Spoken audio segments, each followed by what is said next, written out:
পুরুষ এবং মহিলা হোস্ট একসাথে।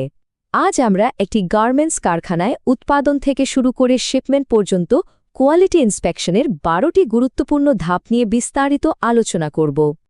আমাদের এই পুরো আলোচনাটি মূলত 5টি পর্বে সাজানো হয়েছে।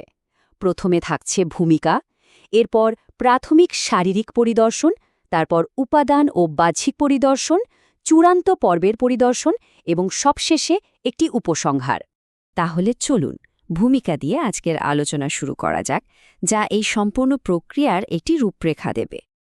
আমাদের মূল উদ্দেশ্য হল একটা গার্মেন্টস কারখানায় পোশাক তৈরি হয়ে যাওয়ার পর থেকে চালান পাঠানোর আগ পর্যন্ত মান নিয়ন্ত্রণের যে 12টি অপরিহার্য ধাপ রয়েছে সেগুলো সহজভাবে ব্যাখ্যা করা। আমরা এখন প্রথম পর্যায়ের পরিদর্শনগুলো নিয়ে কথা বলবো। এই অংশে মূলত পোশাকের পরিমাণ, আকার, সেলাই এবং কাপড়ের গুণগত মানের মতো ফাউন্ডেশনাল বিষয়গুলো পরীক্ষা করা হয়। এই প্রক্রিয়ার একদম প্রথম ধাপটি হল পরিমাণ যাচাই। এখানে এটা নিশ্চিত করা হয় যে কার্টুনের সংখ্যা এবং প্রতিটি সাইজের পোশাকের পরিমাণ ক্রেতার দেওয়া অর্ডার আর সাইজ ব্রেকডাউনের সাথে পুরোপুরি মিলছে কিনা। এর ঠিক পরেই দ্বিতীয় ধাপে আসে মাপ পরীক্ষা। এই পর্যায়ে প্রতিটি পোশাককে অনুমোদিত সাইজ চার্ট অনুযায়ী মাপা হয়। এর মাধ্যমে দৈর্ঘ্য, প্রস্থ, হাতার মাপের মতো গুরুত্বপূর্ণ বিষয়গুলো ক্রেতার নির্দিষ্ট করা গাইডের সাথে মিলিয়ে দেখা হয়। এরপর তৃতীয় ধাপে পোশাকের সেলাই এবং গঠন পরীক্ষা করা হয়। এখানে সেলাইয়ের মান খুব ভালোভাবে দেখা হয়, যাতে কোনো আলগা সুতা, বাদ পড়া সেলাই বা অন্য কোনো গঠনগত ত্রুটি থেকে না যায়। আচ্ছা, চতুর্থ ধাপে এসে পরীক্ষা করা হয় ফেব্রিক বা কাপড়ের মান এবং এর কারুকাজ। কাপড়ে কোনো রকম ছিদ্র, তেলের দাগ, অন্য কোনো দাগ অথবা কারুকাজে কোনো খুঁত আছে কিনা তা এখানে নিশ্চিত করা হয়। তো প্রাথমিক পর্যায়ে শেষ হলো। এবার আমরা এগোচ্ছি উপাদান এবং বাহ্যিক পরিদর্শনের দিকে। এখানে রং, আনুষাঙ্গিক উপকরণ, প্রিন্ট এবং ফিনিশিংয়ের মতো বিষয়গুলো আরও বিস্তারিতভাবে পরীক্ষা করা হবে। এই পর্যায়ে পঞ্চম ধাপে আমরা দেখব রং ও শেড পরীক্ষা। এই ধাপে পোশাকের রং অনুমোদিত স্যাম্পল বা সোয়াচের সাথে মিলিয়ে দেখা হয়, যাতে রঙের শেডে কোনো ধরনের পার্থক্য বা অসামঞ্জস্য না থাকে। এরপর ষষ্ঠ ধাপে যাচাই করা হয় আনুষাঙ্গিক উপকরণগুলো।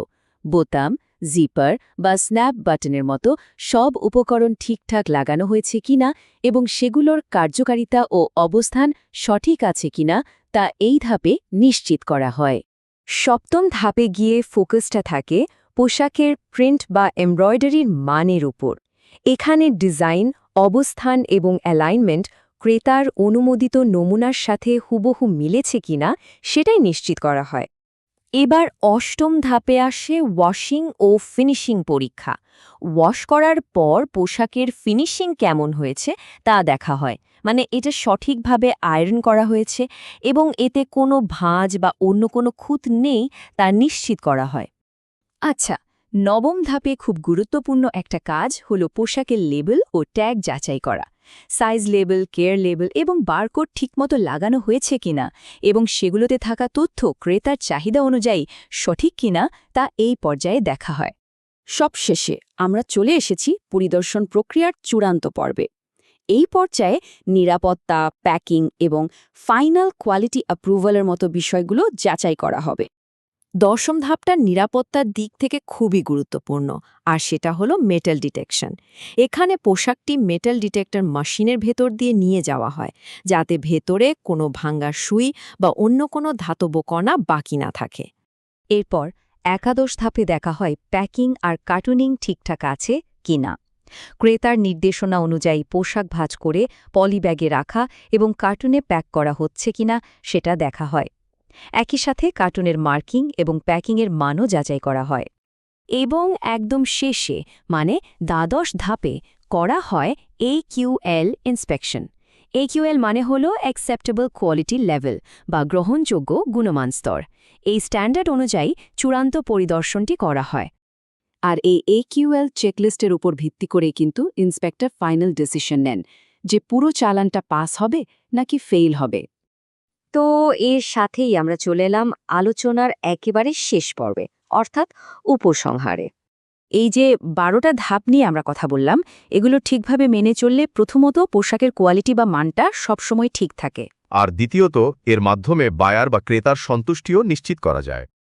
আর এই সবকিছুই মিলেই তৈরি হয় একটা গার্মেন্টস কারখানার সম্পূর্ণ কোয়ালিটি ইন্সপেকশন প্রসেস।